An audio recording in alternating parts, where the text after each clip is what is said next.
Recording in progress. All right, so forest to table, the beginner's guide to identifying mushrooms in Northeast Florida. Betsy Harris is a local naturalist, a native plant enthusiast, and avid forager. She'll walk us through the basics of mushroom identification, highlighting common edible mushrooms in Northeast Florida, and sharing her favorite preparation techniques along the way. So Betsy, you want to take it?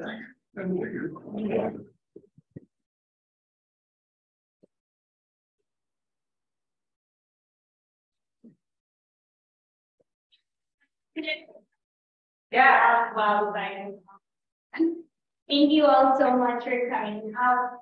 My name is Betsy Harris. Like Adam said, I am the executive membership director from Native Plant Museum. What that means is that I accidentally collect wild, mainly plant, but also mushroom. And I got into mushrooms through wild plants. I was out collecting some elderberry one afternoon. I pulled off the side of the road, and the white cluster of mushrooms in that upper right-hand corner was glowing at me as I opened my car door. They were on a tree, but they were just, it was like a halo was around them saying, look at me. I had no idea what they were. I couldn't even survive. I took a bunch of photos of them, my phone, posted it online to a Facebook group called Florida Mushroom Identification Forum. And they were almost instantly identified as summer oyster mushrooms. Some of you might think I'm crazy, but I went straight back to the site. I collected them. Flower, I did them. And my partner and I ate our first wild mushroom. Wow. That was about 3.5 years ago. Since then, I've consumed about 20 other varieties of wild mushrooms. But I am still here. Like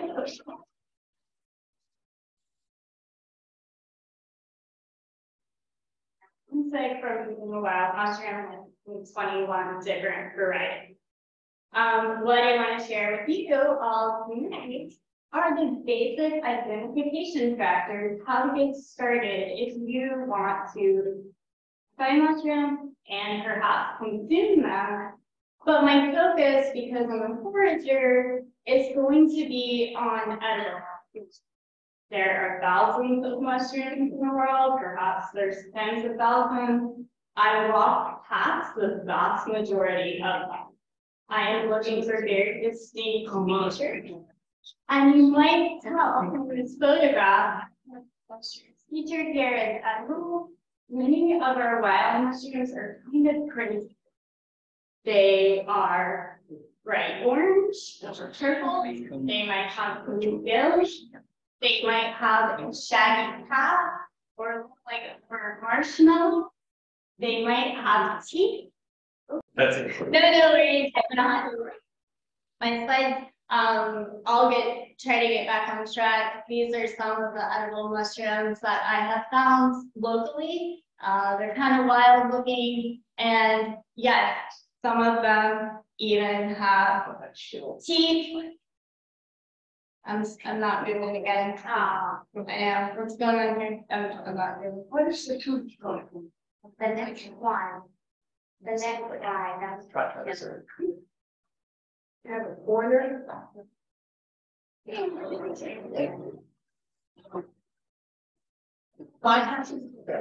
yes. Teeth. White. That's right. I have found many of them here in Northeast Florida, laurel oaks. So we can next slide. So let's get started. The basic identification factors. These are the things we're going to look at tonight. Some of them we're going to go through really quickly. Some of them we're going to dive into deeper. But we're going to think about the substrate. Cap features, the underside of the mushroom, what the stem looks like, perhaps the fruiting season. Mushrooms are like plants, and that way there's seasons. Any staining, a spore print, and if you're brave enough.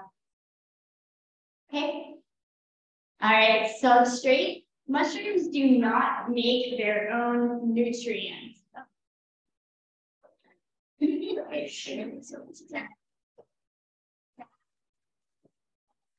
Associations with trees.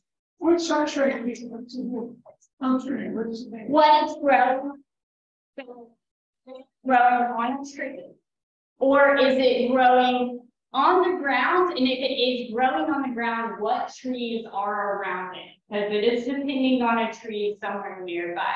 A lot of times it will be pretty close to the tree, but you could be in a mixed woods and you would want to know every tree species in a 5 to 6 foot radius.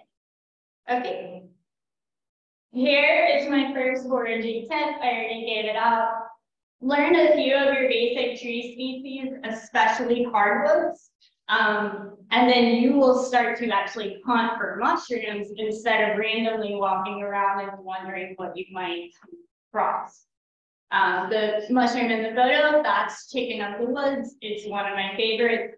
Here in Northeast Florida, you're mainly going to find it on wet. So what's special about hardwood that causes the mushrooms to proliferate? Why hardwood? I have no idea. Sorry. All right, we're going to start at the top of the mushroom and work our way down. Looking at the cap, you're going to want to take into consideration the color, the size, the shape, and the texture. Color is very easy. The size, a lot of people who get really into mushroom identification will carry maybe a 6-inch ruler with them. Or once you get home, if you take the mushroom home with you, measuring the cap is going to be important. We're going to look deeper at shape and texture. Okay. And so these are some common cap shapes. When you walk up to the mushroom, take into consideration, you might find bell-shaped, a little bit like a cone, convex. Depressed is like if the mushroom has a little belly button, and I have an example of that coming up. Might be totally flat, a funnel shape. Ovate is a little bit different than convex in that it's taller than it is wider. And then there's mushrooms that might have a central bump. It's called umbante, and that's different than the bell in that the bump is much like pointier and steeper. Okay.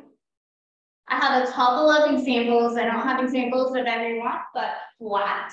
And I use this photo because these mushrooms, I feel like, are a little bit tricky. They're all bunched up together. But if you were to find them one on one, or if you were to remove 2 of them, this is a very flat across the top mushroom. Next, we have a funnel-shaped mushroom. I think that's a pretty good example. The sides of the mushroom are coming up, and then moisture goes down. That's our golden chanterelle. This is ovate. You can tell it looks like a little cap, or like it has a little bowl cut or a helmet on. These are 8 caps. Okay.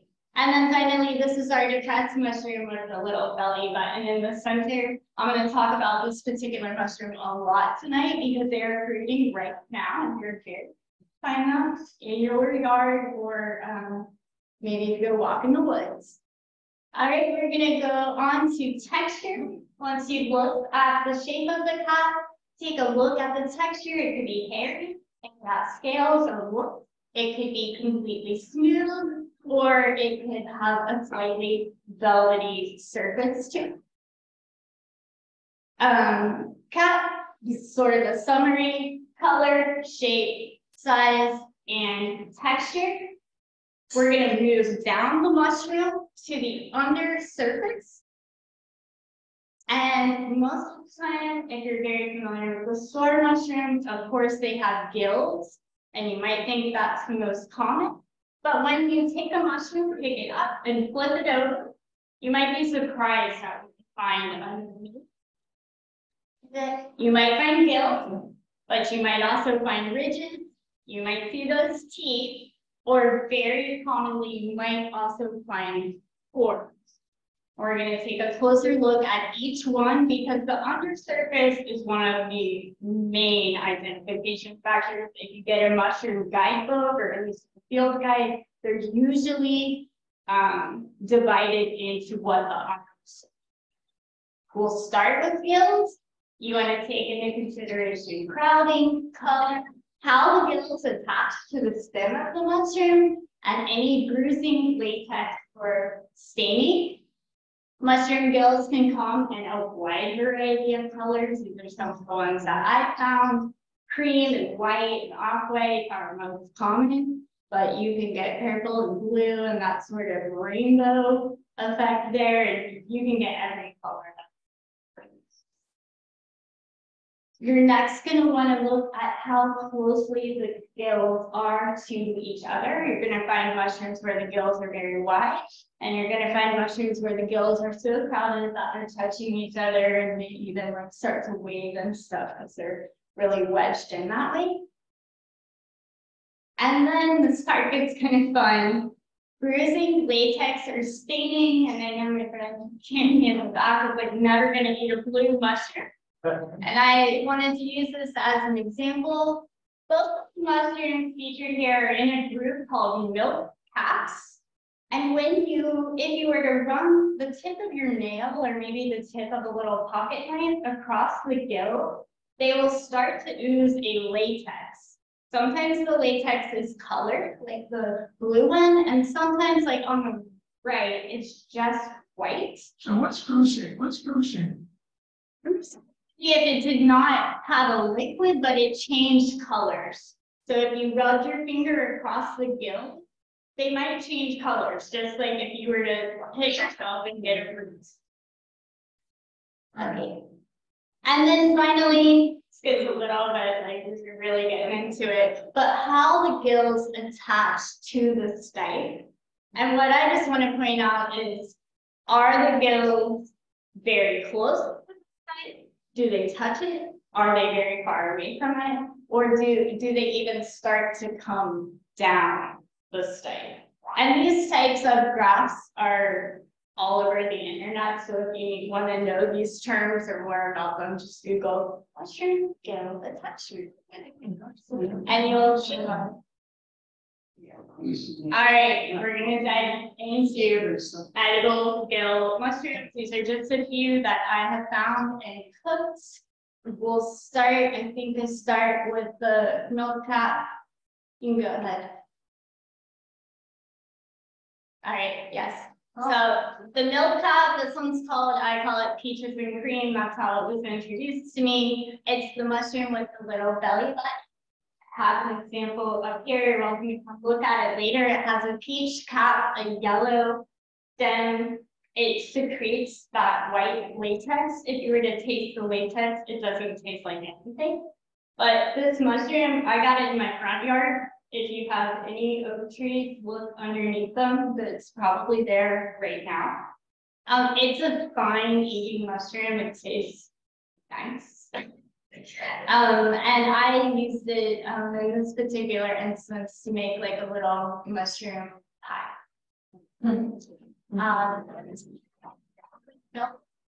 You go ahead. This is our blue and it's one of my favorite mushrooms because it's so pretty. I mean, I often use cornflower blue mushrooms. When I showed you the slide where it used to slice it, it stains blue. If you cut it down the center, it also stains blue, like the top photo. Not harmful at all. I used it on a pizza. I will tell you that some people find this mushroom to be bitter. I don't know anyone who's ever had a negative reaction to it, but some people, if you detect bitter very easily on your palate, some people find it to be bitter. I don't. I've eaten it many times. Also on trees. Yeah, mixed hardwoods, but oaks. You can see in the photo a little bit of oak leaf litter there. One thing about it is that it's a milk cap. They secrete latex. It's sticky on the top, but you can peel the leaves right off. They come right off. What time is it? Just we walk in our yard and we want to like pick these. They have a limitation. They're wanting to get different and And they described it as like that, that's pretty much the general. Okay, next up, I think our oyster mushroom. These are the same season as peach This is chicken. I found some about 2 weeks ago. Cool.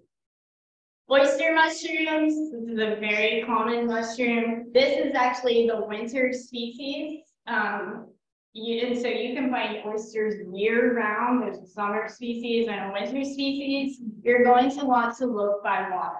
A river, a stream, a creek, a swamp, anywhere where the soil stays very, very wet is where you're typically going to find them. I think that's one of the most popular edible mushrooms. Like I said, the flavor is mild, but the texture is really nice. And people typically feel comfortable consuming mushrooms that look close to what you find in the store. The one thing about oysters is they do not have much of stem. A lot of times they'll be directly attached to the wood of the tree, or sometimes they'll have a tiny stem. The top photo is the very first ones I ever ate. Those are the fried oysters. And the bottom photo is so for animals. A very diverse mushroom. All right, next. Ringless honeys. I wanted to feature these. This is not one of my favorites. If I were to choice out mushrooms on a scale of 1 to 10, I'm going to give these like a 3 or a 4. There's nothing wrong with them. They're fine. There's no special flavor. The texture is okay. I wanted to feature them because we're about to go into that season. You're starting to find them October, November, December. And they're prolific. This is a mushroom that you also, if you don't see it in your yard, and hopefully you don't, because if you do, your tree's dying. But you're probably going to see it in your neighbor's yard or somewhere in your neighborhood. I see this in like neighborhoods all the time, more than I see it in forests. So it grows in that like really tight cluster. It's got white gills. If you do a spore print, I'm going to tell you how later, but it has a white spore print. It's fairly easy to identify. And some people like to start with these as well because they are like really mild. I just find them kind of lacking. Okay.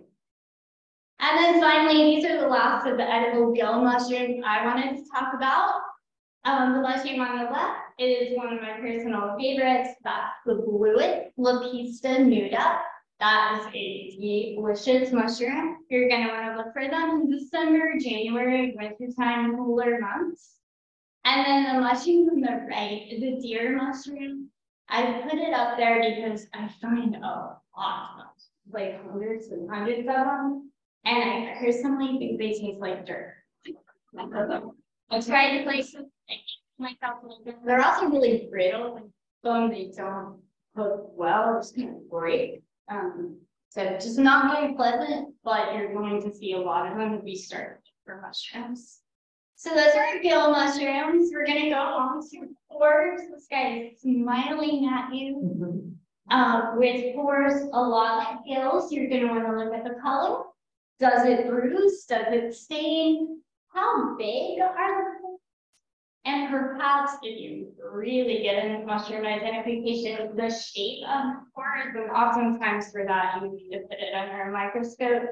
That's a little bit outside of my enthusiasm, but it's possible. And so color. Good.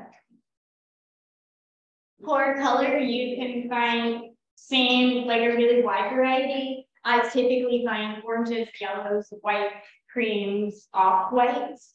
And I don't have a separate slide for it, but the mushrooms on the right, top and bottom, that's a very good example of different pore sizes. These mushrooms are basically the same size, and the yellow pores are packed really tightly and they're very small. You can barely see the circles. And the white pores on the bottom are much larger. The mushroom on the left-hand side, that's another shape of the woods. Also a pored mushroom, but when you flip it over, the pores are so incredibly tight that oftentimes it feels smooth. So it doesn't look like, to me, it doesn't look like it has them, but they are there. Okay. Staining. This is what freaks people out. A lot of your mushrooms that have pores on the bottom, if you make a little mark on them with your fingernail or the tip of your knife, they will change colors. They will stain. And sometimes they stain bright blue, which really and then sometimes they stain black and they can stain all different types of colors. But the color is not, is the mushroom poisonous or not? It could be, it could not be. It really has nothing to do with that. It's simply another factor that you can take into consideration when you're trying to get to ID. And I've eaten both of these and I'm still here. And then I have a little myth buster there. Not all blue staining mushrooms are poisonous. There's multiple blue staining ones. We're going to talk about that one in the corner in a second. But this is another one that I found in my yard. So this is like a lawn mushroom that I find that or at all. And it's edible. Edible. And nice. They're related for cheese. Yeah. So edible mushrooms with pores. That is a photo of chicken of the woods pot pie. I told you chicken of the woods is my favorite. I find them all the time and I eat as much of it as I can. Okay. There is again, I made chicken tortilla soup, hot butter chicken sandwich, and fried chicken biscuit. Okay. All right, here's that yellow cord blue staining mushroom. There's actually two very common varieties. This one, I call it the ruby bolete. If you scratch it on the bottom, it turns blue. If you slice it down the middle, it turns blue. If you cook it, it turns brown. And like I said, boletes, all the boletes are related to porcini. And I think they're really nice eating mushroom. The texture, that's like a meaty mushroom, kind of like how a portobello is like really firm and it holds its texture. And those, when you find one, if you find one in your yard, look, there's probably 20. There are a lot. I've actually seen them recently in the Publix parking lot and the bank parking lot. So they're kind of. The one thing about them is because they have those pore surface, that spongy surface, that thing absorbs a lot of water. So you want to get them quick. If you see one in your yard, grab it right away. Rains, it's going to degrade. And this mushroom also attracts bugs really. So if you see any holes in the pore surface, there's probably already some little friends inside showing up.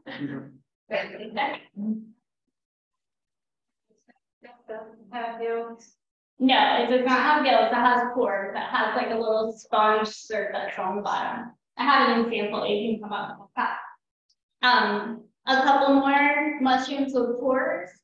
The one on the far left, that's another yellow pored blue staining mushroom. That's edible. That is out right now. You'll often find those two together. And the difference between them is actually in the stem.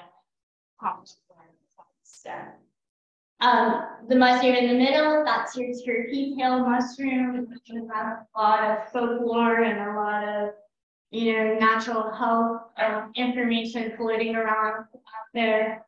I'm not going to tell you that it will do anything for health. What I will tell you is that if you take it home and you simmer it in a pot of water for about 45 minutes, you will have yourself a nice mushroom stock, just like you make any other vegetable stock.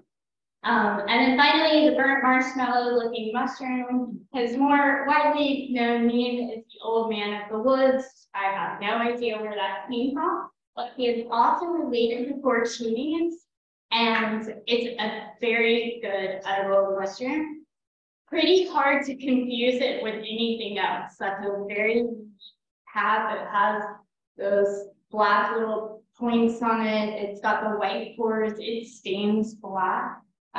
But it also degrades very quickly. Once it comes up, if it gets rained on, that sponge absorbs a lot of water and then bugs move in like almost instantly. But if you find one in prime condition, take it home, bring it to me.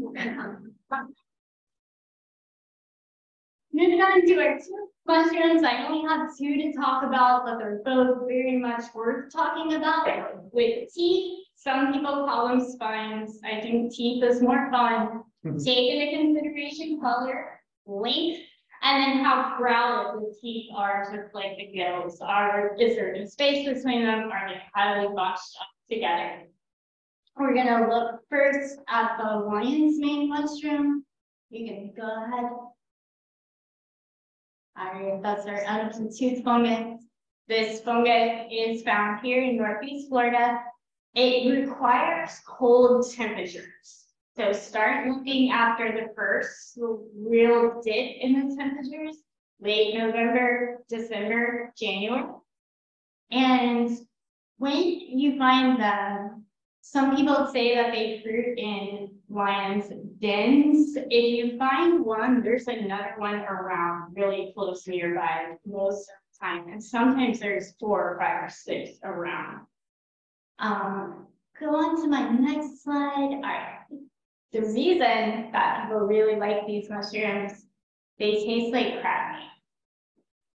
Not kidding, I promise. They really taste like crab meat. I tried to get that like cross section of this one to kind of show you. It kind of looks like crab meat, and especially if you dice it up. And so I did use them in just like a really standard crab cake recipe, and I just substituted the crab with the lion's mane.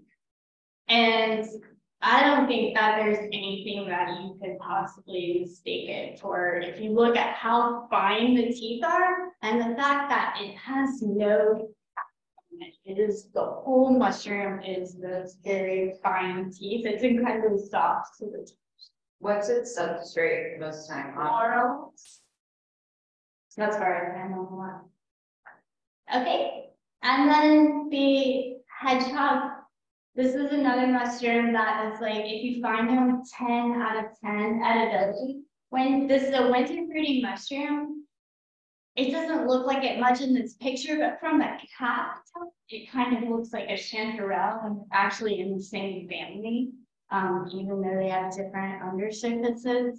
But the cap is sort of a light yellow, kind of beige, kind of cream color, but the shape is very much chanterelle.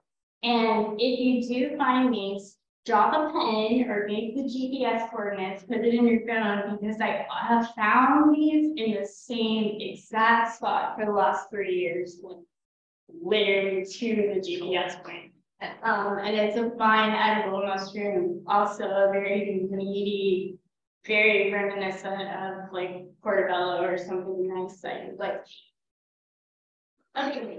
We're going to move on to ridges. We talked about gills, we talked about pores, talked about teeth. Ridges, they're not true gills, even though they look like gills. The difference is that with gills, if you run your finger across it, they'll tear like paper.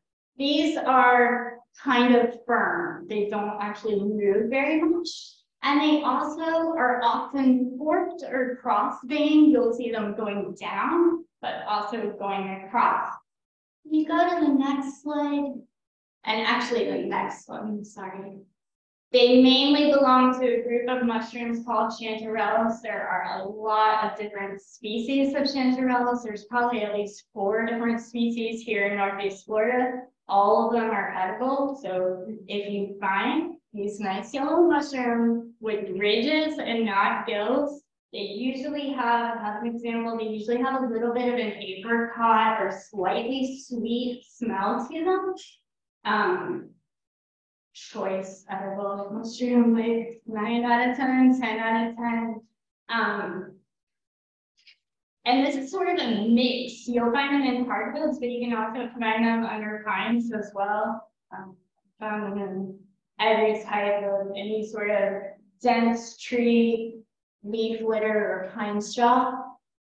And you can do anything with them. I use them in the top for like a peanut noodle type Asian dish. I pickled them on the bottom. They keep a really firm texture. Just a high quality mushroom, and we're going out of the season right now. I would say it's really June, July. There's a couple still out there, but they're all over Northeast Florida. Okay. All right, we talked about the cap, talked about the undercuticus. Quickly, we're gonna look at the stem, same things, what color is it, the size, how long is it, how wide is it? Any markings are on it. Sometimes they'll be sort of netted, or they might have some articulation. They might have like an ombre color effect. They might be half red and half missing. They might bruise a little bit. And then the interior. If you're gonna really start to look at your mushroom, you want to 100% know what it is. Slice it straight down the middle. Sometimes the interior of the stem might be hollow. Sometimes it will not change colors at all. And sometimes it will turn red like this. That's the old man of the woods, the little burnt marshmallow mushroom. And that red actually faded to black. You can see it on the one on the side quickly. And so that's another thing you're going to want to note about them. Okay. If the staining didn't freak you out, maybe you're open-minded to the taste. Taste can be an important part of mushroom identification. And unlike plants, as long as you don't swallow it or ingest it, you're not going to get sick from a mushroom, even if you taste it. But I'm not an ecologist. You do not have to trust me. I have this quote from Mushrooms of the Gulf Coast State. It was written by Betsy and Ringless. They are mycologists. They have written many field guides on mushrooms. They've taught many college and university courses. They're very well respected. And they say to be advised that some mushrooms taste hot, peppery, and they might essentially irritate, burn, or numb the mouth. But you cannot be poisoned so long as you don't swallow it.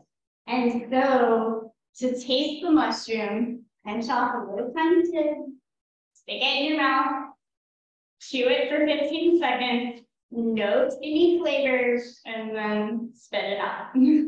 And what you might sometimes, like they said, sometimes they're peppery, sometimes they're hot, sometimes they're spicy, sometimes they're really thick. But sometimes, most of the time, they taste like just like a mushroom. But there's also like citrusy sort of flavor to some. There's acidic flavors to mushrooms, and taste can be really helpful. There's many mushrooms, just like plants, that look a lot alike, and we got to get into all these different factors if we're going to get to the bottom of the identification. Yes, ma'am. Is it helpful to rinse your mouth with water? You can, you're welcome to, but you don't have to. No, I oftentimes just like 10 or 15 seconds, chew it around and press it into the roof of your mouth and then discard it. Yeah. Do you find that when you taste them raw, like a little piece, and then you like the taste carries on when you cook it, or does it change a lot? It doesn't change a lot.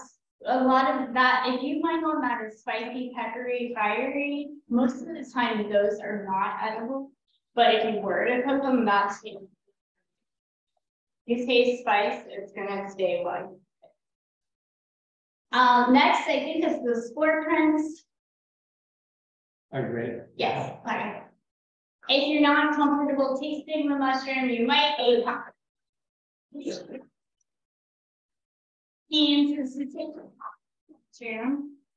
face down on a sheet of paper. I use just regular printer paper. Some people do use aluminum foil or those plastic transparency slides.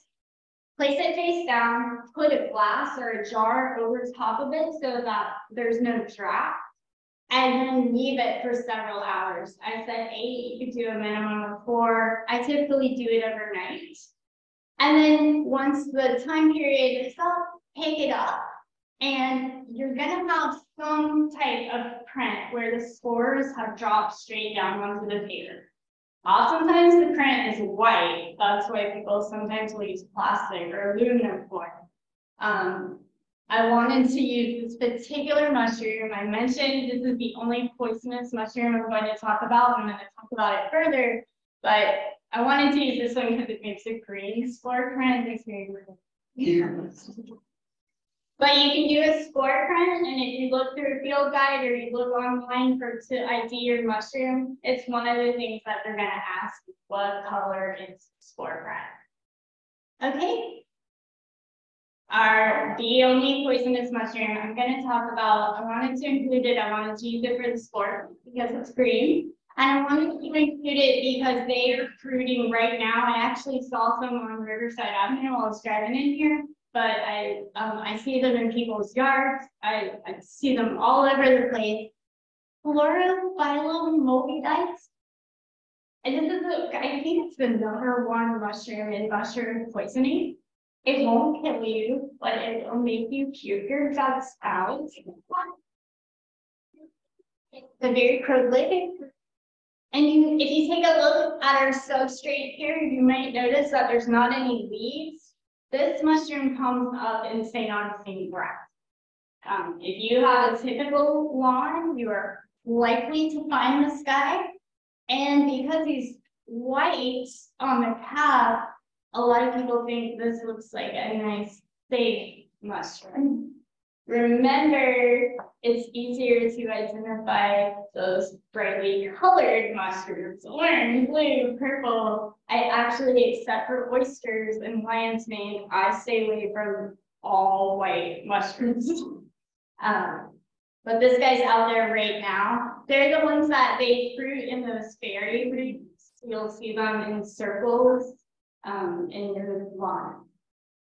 All right, I'm almost done here, but a couple of tips for foraging if you go out and forage, or if you're trying to start identifying mushrooms, start with 1 or 2.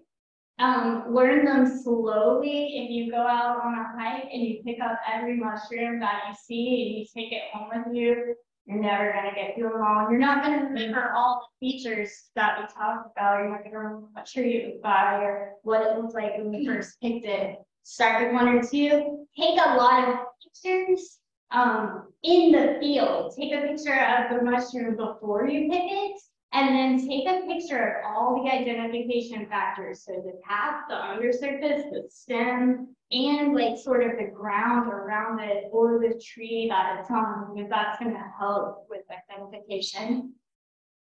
Make notes in the field with you. I was terrible about this when I first started. I thought for sure, I'll remember that when I get home, and then I get home. Remember, take little notes in your phone app or write it down in a little note. If you're going to consume wild mushrooms, I hope some of you might consider it, keep your unidentified specimens separate from ones that you know. That way you don't mix any potentially bad ones with ones you're planning on eating. Collect them in a net or a paper bag. Mushrooms are full of moisture. If you collect them in plastic, they'll sweat and then they'll quickly degrade in the bag, possibly before you get home. And then clean them before bagging. A lot of mushrooms come up out of the ground, they're dirty. Brush them off before you put them in the bag so you don't go home with them. Sandy, dirty mushrooms. And then cooking wild mushrooms. Best practices, try to use minimal water. Mushrooms are full of water, so put them in a hot pan. But when you're cleaning them, I know we're like obsessed with cleaning our fruits and vegetables, but try to use as little water as possible for mushrooms because they absorb it when you're using it. Store them in the refrigerator. You're not going to cook them. Always cook your wild mushrooms. Do not eat them raw. I say cook them well, a minimum of 5 minutes. And if you haven't consumed a particular species before, start really small, maybe 3 to 4 bites. Wait 24 hours and make sure that you don't have any negative reaction to it. And we're all different, just like some of you might have a dairy allergy or any other type of allergy. I can eat one and you might not be as agreeable with What's it. the purpose of cooking again? What's the purpose of cooking? All of our wild mushrooms should be cooked well. That's just common practice. Do not eat them raw. Why? And I think it could make you sick. Cooking changes the nature of a lot of chemicals in everything that we Same reason that you would cook ground beef. Do not mix your unfamiliar species if you haven't tried them. So if you go out and you find chanterelles and you find chicken out of the woods, try one first, wait 24 hours, and then try the next one. That way you do happen to have a bad experience, you'll know which one it is. And I think the last slide is resources. How can you get started here? Field guides, mushrooms of the Gulf Coast states. This is kind of the Bible of mushrooms here for Florida mushrooms here. Mushrooms of the Southeast is another one, common Florida mushroom. And then if you're on social media, and Facebook's a little bit dinosaur social media, but the Florida Mushroom Identification Forum, Florida Mushroom and Fungus ID, and Edible Mushrooms Florida are all active groups with a lot of very knowledgeable people in them. So if you have found a mushroom, you want to know the ID, take all the photos of all the factors that we've talked about, and if you post it on there, a lot of times you will be here. Are there any questions? So if you're going to fry a mushroom, you cook it in water first without any covering, and then after 5 minutes, you coat it with flour.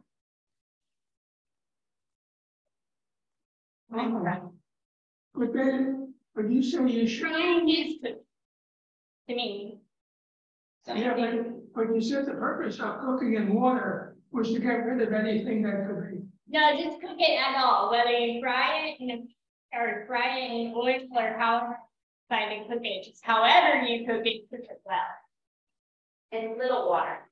Little, minimal No water. No water. Oil, butter. Hot oil. Were there any other questions? That, I know you said that. That made none of the experience very well. Freezing well is chicken out of the woods, but yes, most of them do not freeze well.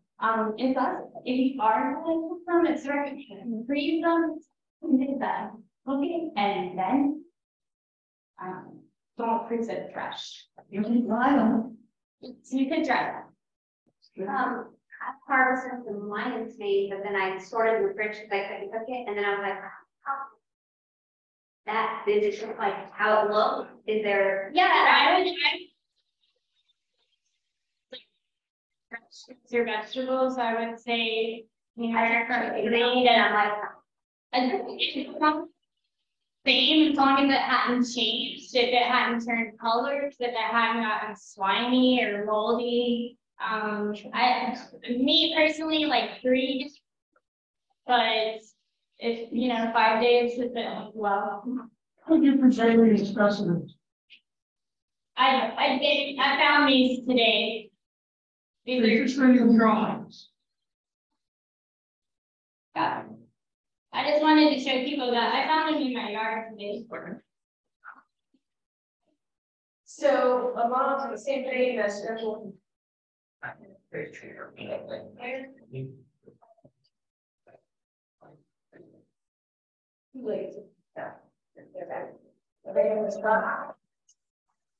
Yeah.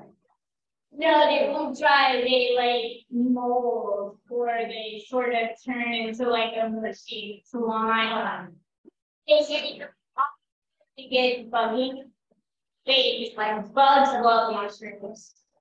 Delicious. They look perfect, they should be firm. They should not have any discoloration, and once you know what they look like, yeah. So then, I mean, a little earlier, I was telling my mother to soak the water and all the bugs. Oh, don't do that. I agree. I would not put my mushrooms in water. I would borderline. I just leave those, I don't like them on the water. Maybe the mushroom have first.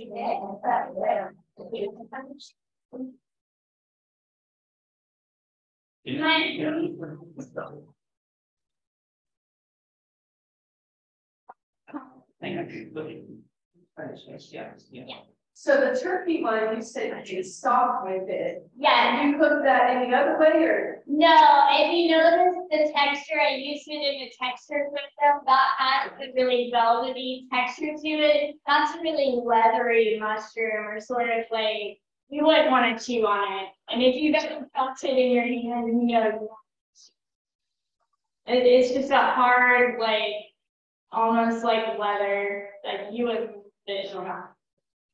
Does the oyster much taste like oyster? It does not. Sort of white pearlescent kind of color, but it just has kind of a nice mushroomy flavor to it. Can you actually grow mushrooms? Some people can't fuss with it, but some people do, yes, they grow it. It's mushroom starter kits. I don't have any experience with that. I like to find them. It's kind of like a scavenger hunt. Do puffballs go in the southeast? They do grow in the southeast. I have never found any that were more than this big. I've never found like this giant, beautiful. Oh,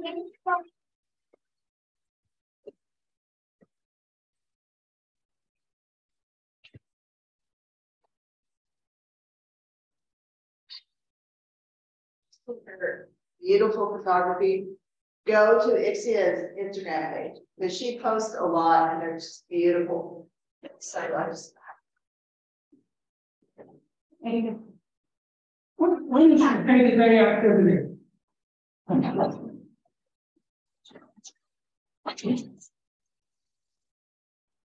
Say it again. Okay. so I just go walking at night or on the weekends, whenever I have a free time.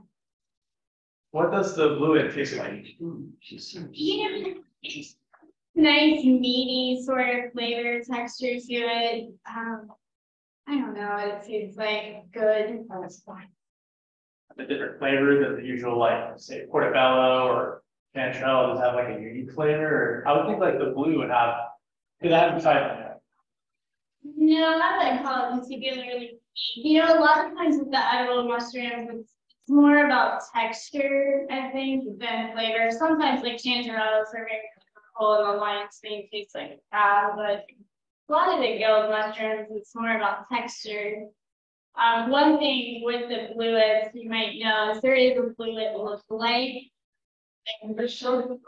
Court. No, I didn't show a fluid. Like there's a species of, or yes, a species, a genus of mushrooms called Cortinarius, and they also have purple tops and purple gills. The difference is in the spore prints. Fluids have sort of a buff, maybe peachy colored spore print, and Cortinarius have a very dark brown spore print. So who carries those?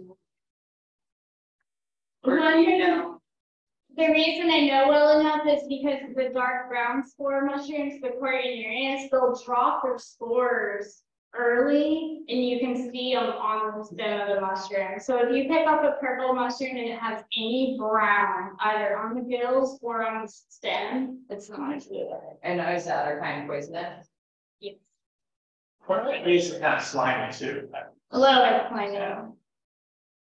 Yes, sir. You did show us the poisonous blue one, which looked with the mark on it, which was dark blue.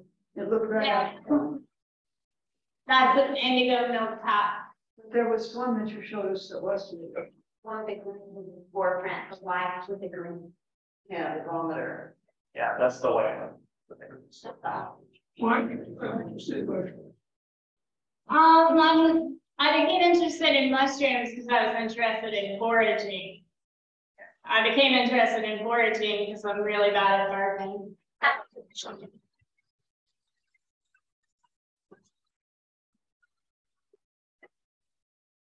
Love it. Well, cool to see you.